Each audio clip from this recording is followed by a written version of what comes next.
voice is my favorite.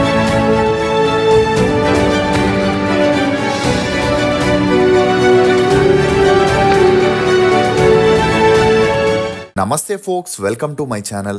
Folks, ఈ రోజుల్లో ఏ బంధం కూడా గొప్పది కాదు. మనతో అవసరం ఉన్నంత వరకే బంధాలైనా బంధుత్వాలైనా, అవసరం తీరిపోతే ఏ బంధమైనా భారమే.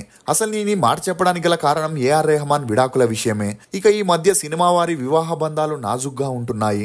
అలా అని అందరూ విడిపోతారని కాదు, చాలా మంది అన్యోన్యంగా కలిసున్న వారు కూడా ఉన్నారు. ఇక కొంతమంది పెళ్ళైన కొద్ది రోజులకే విడాకులు తీసుకుంటే, మరికొంతమంది చాలా ఏళ్లు గడిచాక కూడా విడిపోతున్నారు.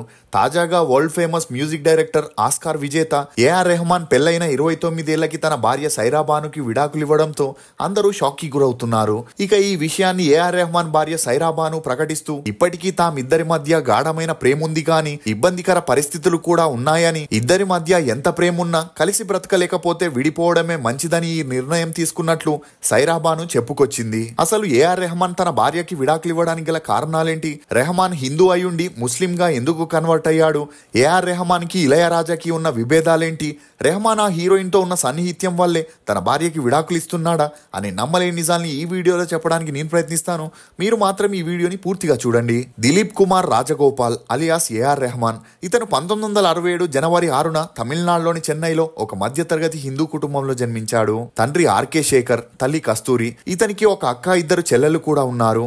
ఇక రెహమాన్ తాతగారు ఊరూరు తిరుగుతూ హరికథలు చెబుతూ గుడిలో భజనలు కూడా చేస్తూ మంచి గుర్తింపు తెచ్చుకోవడంతో తనలాగే తన కొడుకుని కూడా సంగీత విద్వాంసుణ్ణి చేయాలని కొడుకైన ఆర్కే శేఖర్ కి హార్మోనియం, తబలా వాయించే శిక్షణిచ్చాడు.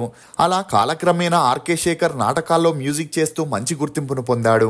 ఇక అలా ఒకసారి మ్యూజిక్ డైరెక్టర్ ఎంబి శ్రీనివాస్ ఒక నాటకాన్ని చూసేందుకు వెళ్లడం, అక్కడ ఆర్కే శేఖర్ హార్మోనియం ప్లే చేసే విధానాన్ని చూసి తన దగ్గర అసిస్టెంట్ గా చేర్పించుకున్నాడు. అలా అప్పటి నుండి తను మ్యూజిక్ చేసిన అన్ని మూవీస్ కి శేఖర్ గారే హార్మోనియం మరియు తబలా వాయించేవారు.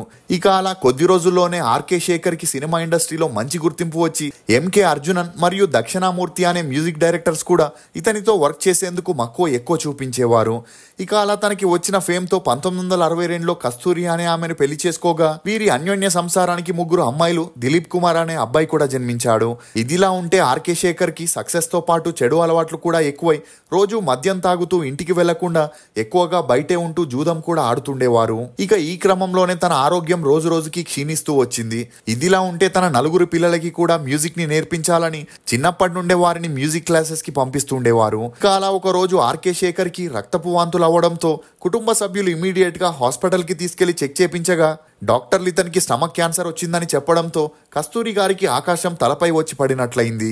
ఇక అలా అప్పటి వరకు ఆర్కే శేఖర్ కష్టపడి సంపాదించిన డబ్బంతా అతని ట్రీట్మెంట్ కి వెచ్చించిన ప్రయోజనం లేకుండా పోయింది. అలా దిలీప్ కి 9 ఏళ్లు ఉన్నప్పుడు తన తండ్రి మరణించడంతో ఇంటి బాధ్యతలన్నీ తల్లి మీదే పడ్డాయి. ఇక తల్లి ఇంట్లో ఉండే సంగీత ఇన్స్ట్రుమెంట్స్ ని అద్దెకిస్తూ కుటుంబాన్ని పోషించేది. ఇదిలా ఉంటే దిలీప్ తన స్కూలింగ్ ని చెన్నైలోని పద్మశేషాద్రి బాలభవన్ లో చదివాడు. చదువుల్లో అంతంత మాత్రమే ఉన్న దిలీప్ తన తండ్రిలాగే హార్మోనియం ప్లేయర్ అవ్వాలనుకున్నాడు. కానీ అప్పటికే హార్మోనియం ప్లేస్లో కీబోర్డ్ రావడంతో చిన్నప్పటి నుండి కీబోర్డ్ నేర్చుకుంటూ అందులో మంచి పట్టుని సాధించాడు. ఇక అలా మ్యూజిక్ ధ్యాసలో పడి తరచూ ఎగ్జామ్స్ లో ఫెయిల్ అవ్వడంతో దిలీప్ తన 9వ తరగతి చదువులకి ఫుల్ స్టాప్ పెట్టేశాడు. ఇక దిలీప్ కుటుంబ ఆర్థిక పరిస్థితులను తెలుసుకున్న కొంతమంది మ్యూజిక్ డైరెక్టర్లు దిలీప్ కి కీబోర్డ్ ప్లేయర్ గా ఛాన్సులు ఇచ్చి ఎంకరేజ్ చేసేవారు.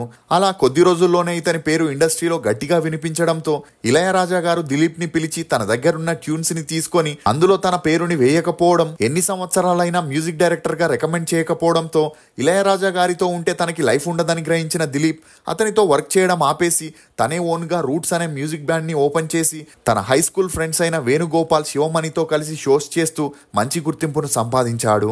ఇక ఇదే సమయంలో ఇతని మొదటి చెల్లెలకి ఆరోగ్యం క్షీణించడంతో తల్లి హాస్పిటల్ కి తీసుకెళ్లగా డాక్టర్లు తను బ్రతకదని చెప్పడంతో ఏం చేయలేని పరిస్థితుల్లో పడ్డారు. కానీ కొంతమంది తెలిసిన వారు తన కూతుర్ని నెల్లూరులో ఉండే దర్గాకి తీసుకెళ్తే అన్ని సెట్ అవుతాయని చెప్పడంతో తల్లి తన కూతుర్ని అక్కడికి తీసుకెళ్లగా కొద్ది రోజులకే ఆమె ఆరోగ్యంగా మారింది. దీంతో దిలీప్ తల్లికి ముస్లిం మతం మీద అభిమానం, నమ్మకం ఏర్పడి 1988లో ముస్లిం మతానికి తన ఫ్యామిలీ మొత్తాన్ని కన్వర్ట్ చేసింది. అలా కస్తూరి కాస్త కరీమీగా, దిలీప్ కాస్త అల్లారక్ రెహమాన్ గా మారడంతో అప్పటి నుండి వీరింటికి బంధువులు రావడం ఆపేశారు. అయినా రెహమాన్ ఫ్యామిలీ అదంతా పట్టించుకోలేదు. ఇక ఇదిలా ఉంటే అప్పట్లో త్రిలోక్ యాడ్ ఏజెన్సీ అనే కంపెనీ చాలా యాడ్స్ చేస్తూ మంచి గుర్తింపును పొందింది. అలా బూస్ట్, టైటాన్, ఎంఆర్ఎఫ్ అని చేస్తూ ఆ అడ్వర్టైజ్మెంట్స్ కి మ్యూజిక్ డైరెక్టర్ కోసం వెతుకుతున్నప్పుడే ఏఆర్ రెహమాన్ ఫ్రెండ్ తనని రికమెండ్ చేయగా 300 బ్రాండ్స్ కి ఏఆర్ రెహమాన్ మ్యూజిక్ చేయడంతో ఇతనికి మంచి గుర్తింపుతో పాటు డబ్బులు కూడా బాగా ఇచ్చేవారు. అలా వచ్చిన డబ్బులతో తల్లి కోసం చెన్నైలో ఒక ఇల్లుని కట్టించి తన పెద్దక్కకి కూడా పెళ్లి చేశాడు. ఇదిలా ఉంటే మణిరత్నం గారికి ఇళయరాజా గారికి మ్యూజిక్ విషయంలో కొన్ని గొడవలు రావడంతో మణిరత్నం గారు కొత్త మ్యూజిక్ డైరెక్టర్ కోసం వెతుకుతున్నప్పుడే ఏఆర్ రెహమాన్ పనిచేస్తున్న త్రిలోక్ కంపెనీ డైరెక్టర్ మణిరత్నంకి సొంత బావవడంతో అతను మణిరత్నం గారికి ఏఆర్ రెహమాన్ ని రికమెండ్ చేయడం జరిగింది. ఇక అలా మణిరత్నం గారు తిరుడా తిరుడా అనే మూవీని ప్లాన్ చేయగా ఆ మూవీకి సంబంధించిన కొన్ని ట్యూన్స్ ని ఏఆర్ రెహమాన్ మణిరత్నం గారికి వినిపించి మెప్పించిన ఆ తర్వాత మూవీ ప్రొడ్యూసర్ కాస్త లేట్ చేయడంతో ఆ మూవీని ఆపేసి రోజా మూవీని చేయాలని ఫిక్స్ అయ్యారు. ఇక అలా రెహమాన్ స్టోరీ చెప్పిన ఒక్క రోజులోనే కొన్ని ట్యూన్స్ ని కంపోజ్ చేసి మణిరత్నం గారికి వినిపించగా Rahman dedication hard work Mani Ratnam గారికి నచ్చి ఆ ట్యూన్స్ ని ఫైనలైజ్ చేయడం జరిగింది. ఇక అలా రోజా మూవీని 1992లో రిలీజ్ చేయడంతో మ్యూజికల్ గా బ్లాక్ బస్టర్ హిట్ అయింది.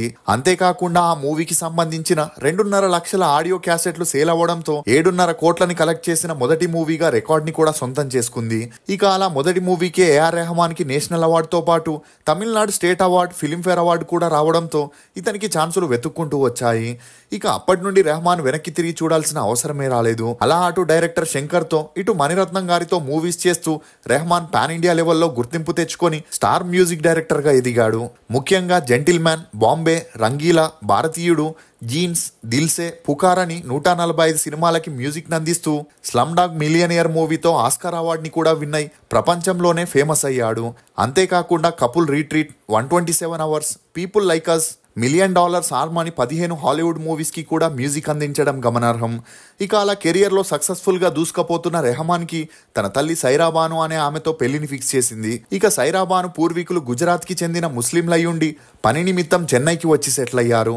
అలా రెహమాన్ తల్లి తన కొడుకు కోసం ఒక అమ్మాయిని వెతుకుతున్నప్పుడే నెల్లూరి దర్గా బాబా సైరాబానుని రికమెండ్ చేయడంతో 1995లో రెహమాన్ తన 29వ ఏటకి సైరాబానుని ముస్లిం ధర్మం ప్రకారం పెళ్లి చేసుకున్నాడు. ఇక అలా వీరి అన్యోన్య సంసారానికి గుర్తుగా ఖతీజా, రహీమా అనే 2 అమ్మాయిలు, అమన్ అనే ఒక అబ్బాయి కూడా జన్మించాడు. ఇక అప్పటి వరకు అన్ని బాగానే సాగినప్పటికీ ఎప్పుడైతే రెహమాన్ లేమాస్క్ అనే హాలీవుడ్ మూవీకి డైరెక్టర్ గా, ప్రొడ్యూసర్ గా మరియు మ్యూజిక్ డైరెక్టర్ గా చేశాడో అందులో హీరోయిన్ గా చేసిన నోరాతో రెహమాన్ కి మంచి పరిచయం పెరిగి ఆ పరిచయం కాస్త నిదానంగా సన్నిహిత్యంగా మారి వీరిద్దరూ డేట్ చేయడం మొదలెట్టారు. ఇక ఈ విషయం సైరాబానుకి తెలియడంతో ఇంట్లో తరచూ గొడవలు జరగగా మద్యం మత్తులో ఏఆర్ రెహమాన్ సైరాబానుని తిట్టి కొట్టి హింసించడంతో సైరాబాను ఏం చేయలేని పరిస్థితుల్లో పడింది. ఇక అదే సమయంలో తమ పెద్ద కూతురు ఖతీజాకి గ్రాండ్ గా పెళ్లి జరిపించగా ఆ పెళ్లిలో ఖతీజా బూర్కా వేసుకొని కనిపించడంతో రెహమాన్ చాలా వరకు విమర్శల్ని ఎదుర్కోవాల్సి వచ్చింది. ఇదిలా ఉంటే భార్యాభర్తలు ఇద్దరి మధ్య 2022 నుండే గొడవలు జరుగుతున్న మధ్యలో పెద్దలంతా పంచాయతీ పెట్టి పిల్లల కోసం కలుపుతూ ఉండేవారు. ఇక ఇదిలా ఉంటే రెహమాన్ అక్క అయిన రెహానా పెళ్లయ్యాక కూడా హిందూ మతానికి కన్వర్ట్ అవ్వనందుకు తన భర్త జి వెంకటేష్ ఆమెకి విడాకులు ఇచ్చేసి 2 పిల్లల బాధ్యతల్ని తనే తీసుకున్నాడు. ఇక అతని కొడుకు జీవి ప్రకాష్ తన స్కూల్ మేట్ సింగర్ అయిన సైంధవిని ప్రేమించి 2013లో గ్రాండ్ గా పెళ్లి చేసుకోగా వీరి అన్యోన్య సంసారానికి గుర్తుగా ఒక అమ్మాయి కూడా జన్మించింది.